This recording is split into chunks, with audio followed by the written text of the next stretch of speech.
Hello, my name is Brian Lucky. I'm an extension educator from Ada County. My office is here in Boise, and I am one of the co-presenters of the Build Your Future Facilitator Training. Hi, I'm Carrie Johnson. I'm the 4-H extension educator out of Canyon County. I'm here in Caldwell, Idaho. All right, so some of the things that we will be covering today for our facilitator training. First, we'll start out with just an overview of the program. We'll talk a little bit about the goals of the Build Your Future program. Some of the curriculum, the 4-H curriculum that we will be using, the Idaho 4-H State Teen Association Conference, which is the campus visit that we have probably discussed with most of you a little bit about. Some of the funding and how you can process your claims, the evaluation of the program, and some of the ongoing communication and how we envision that happening. So we'll dive right on in. So this program began actually 2 years ago with the Enroll Idaho project. The University of Idaho spent a lot of time, effort, and energy to let students know about the new admission that all high school seniors in Idaho that qualified would be accepted for admission. And that was, I think, very successful. There was some money left over from that process, and so the president, the state 4-H director, actually wrote a proposal to the president's office, the director of enrollment services, and got some funding to continue with this curriculum, which we feel is a really good way of keeping kids interested in career development and going on. We are targeting for this first year 140 youth at 6 to 10 sites statewide. We have sites in the north, in the Magic Valley, and in the Treasure Valley right now. So we're very excited about that. We are targeting primarily first generation to college students. So families who haven't previously had any members go to college, kids who otherwise would not be likely to go on. So we're really trying to reach an underserved audience in this particular field. We are using a national 4-H project. In our lingo, in extension, we call it curriculum because it is a formulaic, a set of instructions. It is designed to meet certain goals and objectives, and we'll talk about that later. But we do call this curriculum. It's not the same thing as what school teachers would use, what they would call a curriculum, but that's the term that we use. And the culmination, as Carrie said earlier, will be the Idaho 4-H State Teen Association Convention. That's in Moscow, and we'll provide you all the details you need to be a part of that later in this presentation. All right, so kind of just a brief overview of the goals that we have for this program. And we'll kind of maybe touch on this a little bit again when we get to the evaluation. So we have kind of long-term or really more medium-term goals and short-term goals. So some of our, what we're calling long-term goals for this program include some of the behavior and impacts on the participants. Obviously, this is a program that is funded by the University of Idaho, so we would like to see youth enroll at the University of Idaho. Some of the short-term goals that we have, so knowledge and attitudes of participants, we would like to see that youth explore career opportunities. That's kind of a goal of the Build Your Future curriculum. We'd like to see the youth visit the University of Idaho campus, and we would like to see youth visualize a future with a quality education. Hopefully they'll consider going on at the end of this program. So we do have some paperwork that hopefully with this recording you'll receive in the email that we send out. We are asking that the youth fill out a short youth registration form. This is kind of some paperwork that we need to get them signed up to be able to follow them for evaluation. And then also there's a waiver that the university would like to have signed for participation in programming.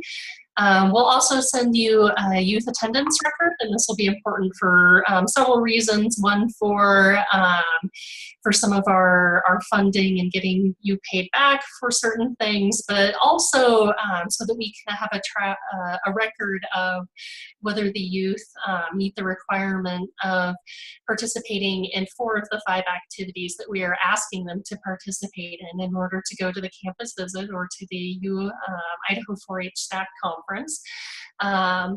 And we'll also send you a copy of the facilitator's position description, and this is just to help you see what expectations we have for you throughout this program. Just a good resource for you. So we wanted to talk a little bit about some common themes of how to use this curriculum, and everybody should at this point have copies of that curriculum. There's both a facilitator guide and I think it's called a youth career journal. Within both of those, you'll find these 2 models. They are the bedrock on which we build most of the things that we teach kids. Life skills you'll hear referred to time and again, and that is, we have this targeting life skills wheel here on the left hand side. Those are the skills, the specific skills beyond project skills that we're trying to get students to understand, and as such, it just gives us something to focus on and something to talk about in our debriefing and when we do our generalize and apply.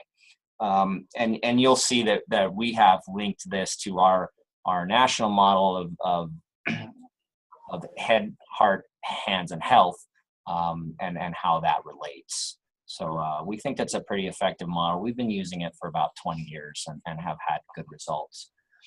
The other model here on the right is the experiential learning model. There's 2 forms of it. There's a long form that has the 5 steps, and then there's the short form, the do, reflect, apply. The most important piece of this is that you actually follow through with it, that you start with an experience and understand that experience needs to be individual for that student. It's something that they are learning as they are going. You're not necessarily giving them a paint by numbers kind of a deal. You're just giving them general directions, and then they kind of go with it and create whatever they want. Example of that would be in the portfolio activity, where we want the mini portfolios to be tailored to them specifically and not necessarily to any standard per se. It's important, I will tell you, that making up these questions on the fly for each of the share, process, generalize, and apply pieces is very difficult. So best to stick to the questions that are asked. That will really, they've been thought out and vetted, and they really get at it very effectively. If you would like, there's a section in their career journals that say notes. They can actually take notes to answer some of those questions. We find that really helps solidify the process. Experiential model has been around a long time. We've adopted it here in 4-H. In fact, our slogan is learn by doing, and we feel like it's really the most effective way to teach kids. All right, so hopefully by now you already have a copy of the facilitator's guide. And so to start out with, I'm just going to talk a little bit about how each of the lessons are set up in general. So if you look at page 5 of the facilitator's guide, that's the page that is up on the screen for you. They start out with some common information that is along the side and the sidebar, and it's kind of the section in the tan colored bar. So it starts out with the skill level, which hopefully by now you already know. That's was set up from the beginning, and the fact that we're doing this with high school students. It'll list the learner outcome, the educational standards that are supported, and that includes national standards, the success indicators, life skills, which again, that refers to the wheel that Brian has already talked about, the time needed for this particular activity, materials list, and the space that is needed, and then the suggested group size. I'm having a with Brian. So if you look at page 11, at the end of each activity, there's a share, process, generalize, and apply questions. And this is what Brian was talking about, goes along with the experiential modeling with the do, reflect, apply. So they do the activity, and this is part of the reflection and the application of what they have learned. Another important thing to tell you, throughout the facilitator's guide, there is a website that is referred to, and this is resources. This is a web page that is on the National 4-H website, and this is a list of resources to kind of help you through the activities.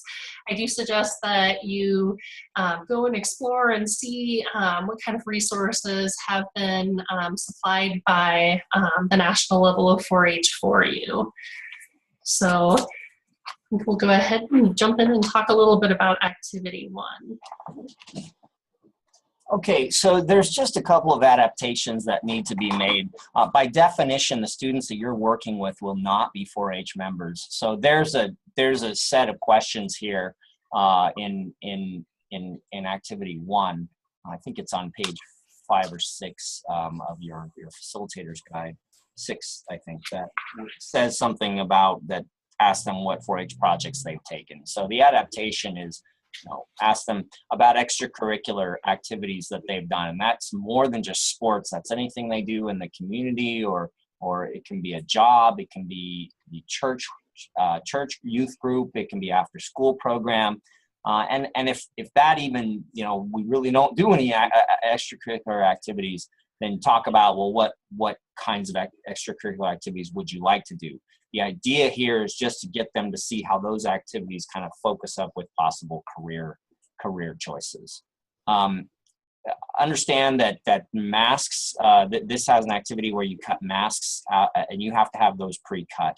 That takes a little bit of time, so we can get you the materials, but there's a little prep work involved, so just heads up on that.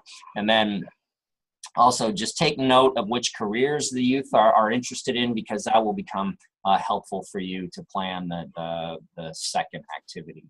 One more thing is here in this, the third paragraph of this introduction to content, it talks a little bit about life skills a little more and kind of where we're going with that. And it tells the difference between life skills and technical skills.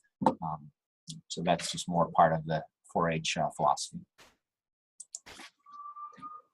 All right, so talking about activity 2, and if you're following along with your book, that starts on page 15. One of the things that we wanted to point out about this activity is that it is designed to have 2 group sessions. And you can adapt this. In fact, one of the, there's a 4-H educator out of the Magic Valley who has had experience with this curriculum and teaching it to a group of teens. And she suggested that if you take note, like Brian said in activity 1, what careers youth are interested in, one of the things that you can do, instead of sending the kids out to find people to talk to, you might be able to invite them to come into the session and to talk to the students about their careers. Kind of the idea of cutting out the need for the kids to go out into the community, whether they're able to or not, but rather having people come in. So, and you can do that in 1 session or in 2 sessions.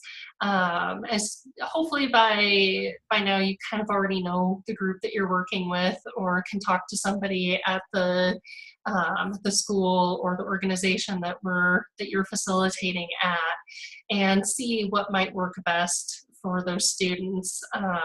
But feel free to adapt this activity. Excuse me. So for activity 3, this is the piece about filling out portfolios, and that starts on page 25. And I think one of the things that you're going to see here is that it actually just sort of goes through what a portfolio is. Even the learner outcomes are more just knowing the difference between different types of portfolios. Understand somewhere in here it does mention that optionally you can have them do a portfolio, and we feel like that's a very strong component of this entire curriculum. So we want to actually, as part of this project, strongly recommend that they do portfolios to the point where we will pay for all the materials if they can do that. So I would like you, I guess we'll just go ahead and say we'll require you to do this piece so the kids have something tangible they can take away from this experience. It's not just a resume, it's something that tangible they can hand to a potential employer, to a college recruit, to a military recruiter, somebody that just tells them, it gives a good idea of who they are. At the end, we also would like them to take these completed portfolios to campus for the State Teen Association convention. That will help, I think, give them kind of a deadline so that there actually is a completed piece. I think it's an excellent activity. The material, as it's out in the leader's guide and the facilitator's guide, it has a lot of theory and philosophy. So I think getting them to actual completed project, I think is the goal here. All right, so activity 4, which starts on page 31. This kind of goes through talking to kids about kind of the finances of a potential career.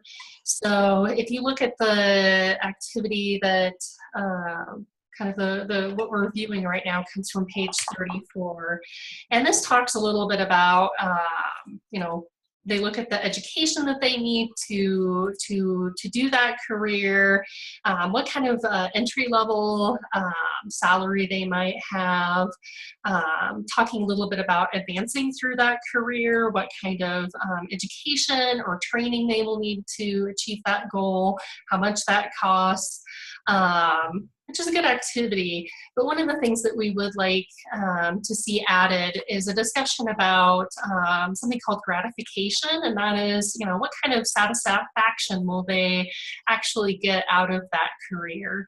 And you can do that a little bit through kind of the share, process, generalize, and apply questions, but also you can actually have them add that as a column. We feel there's enough room to the right-hand side that you could actually have them write in gratification and make that an actual column, and have them put some words to paper there as well. And that'll kind of help lead into the discussion at the end. So a little bit just about activity 5. Activity 5 has a quiz bowl as part of the activity. And they discuss using a bell or a buzzer system to do that activity. You may not have that already in your classroom, but you know, you might talk to other teachers at the school if you have a quiz bowl team that you can borrow their buzzer system. That way it's already at the facility. Quite a few county extension offices may have a buzzer system for quiz bowls used in other programming. But you can also do an adaptation, get some little bells, or just have kids raise their hands. Don't feel tied necessarily to using a buzzer or a bell system. But if you have one available, that could be kind of fun for the kids to do. So, all right.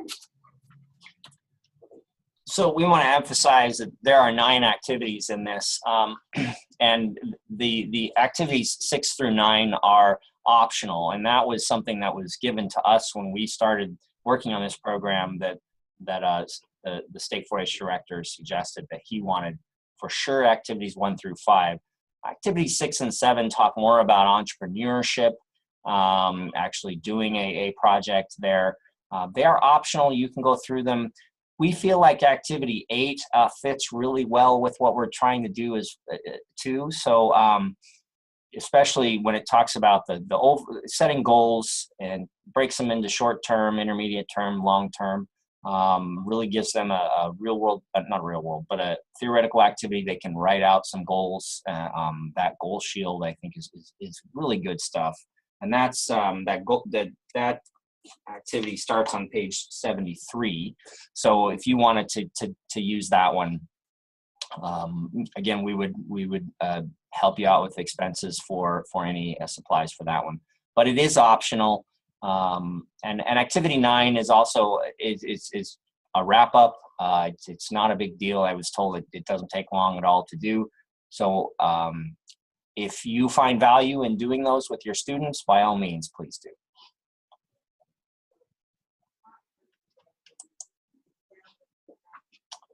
Also wanted to talk a little bit about this 4-H stack. What is it? When is it happening? That kind of stuff. We will give you the details on all of that.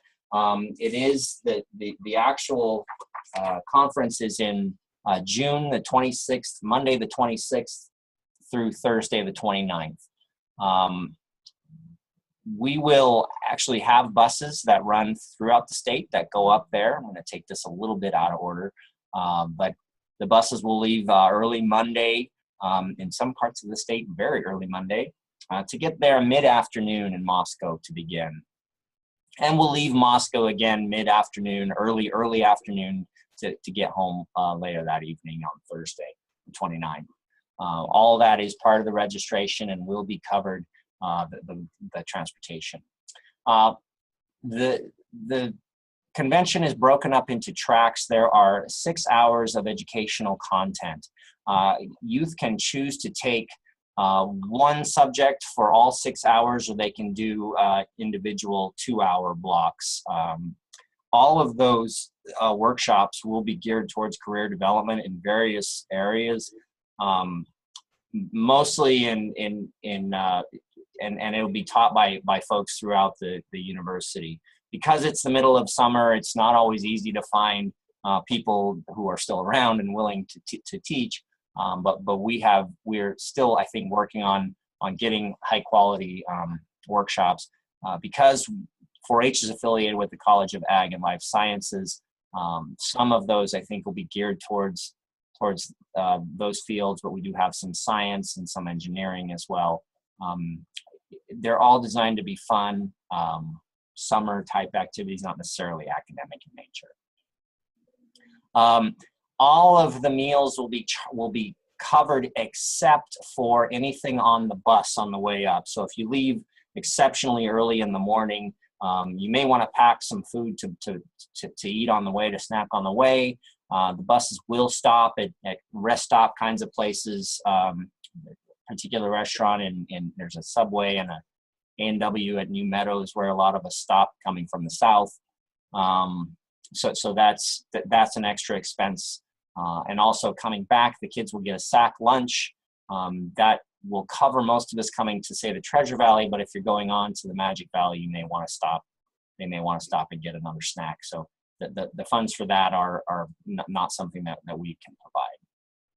Chaperoning, we do need chaperones we're expecting that each student group for this project, the Build Your Future project, will send at least one chaperone per 15 kids. So if you have 30 coming, then we're hoping we will pay for 2 chaperones. And really there are a couple of requirements that we have for that, that they be pre-screened background check. They have taken the Protecting Minors training. Then they sign a position description. Orientation for the conference specifically will be there once you get to Moscow.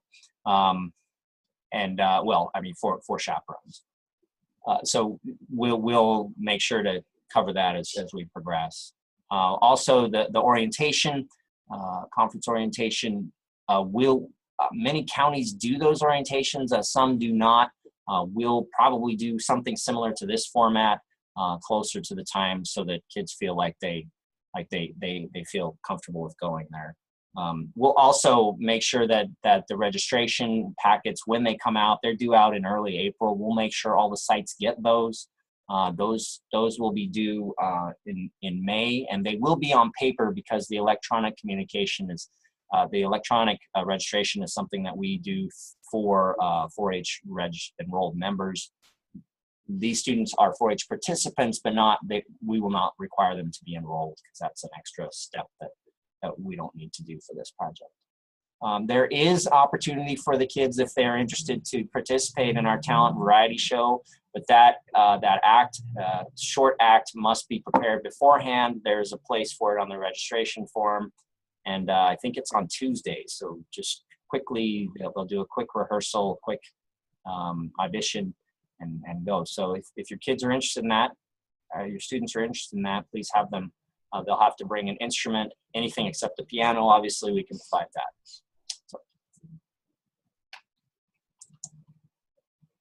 All right, so we mentioned a couple of times that we are providing some of the funding for supplies. Hopefully everybody already has received their books. One of the first things that we'll need you to do is to fill out a W-9, and hopefully that'll be a link in the email that you received with this video link. That's a very important document that we need to actually be able to send you the funds. So, and this W-9 will depend on whether it's you personally that we're refunding, or the school or group that that is hosting the site. So please think about how you want to do that. The rest of the paperwork just depends on who the check will be sent to. So we've talked about some of the different supplies that you will need. For example, the portfolio, there's at least $20 per student for some of the different supplies through the program. So you know, we can look at bulk ordering the binders and having those sent to you, so you don't have to necessarily have a reimbursement. However, if it's most convenient that you order them or you buy them from a local store and turn in receipts, we can work with that. Part of the masks in Activity 1 include transparencies. And we do have money to help cover those types of things, any sort of paper. One of the other things that we can cover are snacks. We have about a budget of about $75 per activity for snacks or for other supplies that you might need if you need to pay other fees to use the facility. The big thing with getting reimbursed for any of these, we do strongly suggest that you do an invoice. If you need a copy of an example, just please let Brian or I know, and we will help you with that. Attached to that invoice, you will need to have your original receipts. For a food reimbursement, we will need a copy of your meeting roster, which is one of the documents that will attach to the email that you get the link to this video on. And that's a document, you just fill it out and scan it or copy it and send it in. On top of that, you'll need a meeting agenda, which can just be a copy of the activity that you are doing. One of the things that we discussed before is a facilitator stipend, and we are still working on some of the details with that, and hopefully we can get that information to you very, very soon. So be on the lookout for that information. So we'll be doing program evaluation on this, both so we can see if it's actually working, but also to get some idea from the kids of how they like it and how we can improve the program. It's important, a few very important things. We will be letting them know this, but they can opt out of taking surveys at any time. They don't have to begin it if they don't want to, but they can skip any question, and there are absolutely no repercussions for that. One of the things you may want to consider is having somebody else administer this, so that they don't feel like pressured to do it just because it's you, their teacher, that's giving it to them. And if necessary, Carrie or I could come in and do that for you if you wanted. There are no right or wrong answers. We are not looking for anything. We're just trying to get their honest opinion. It's really easy to say, but sometimes we catch ourselves withholding something. Okay, as soon as you finish your survey, you can have snack. Just make sure that you minimize that kind of language, because that could be seen as well. They wouldn't let me have snack unless I did the survey. So it's one of those try to avoid situations. They're important on a lot of different levels. We hope to we consider this part of our research as social scientists, and also to help us improve it. And you will get a self-addressed stamped envelope when you're done. We'll just have you put these, I think they're going to be half sheets of paper. We'll have them slip them into an envelope and send them off to probably Nancy Shellstad, who is helping us with our evaluation. All right, so communication from you throughout this program is very important to us. This doesn't need to really be anything terribly formal. Informal communication is fine with us. We do ask that you maybe check in with us after activity 1, let us know how it went. You know, if you have any questions, or if you have any concerns or comments or suggestions, or just in general, check in with us.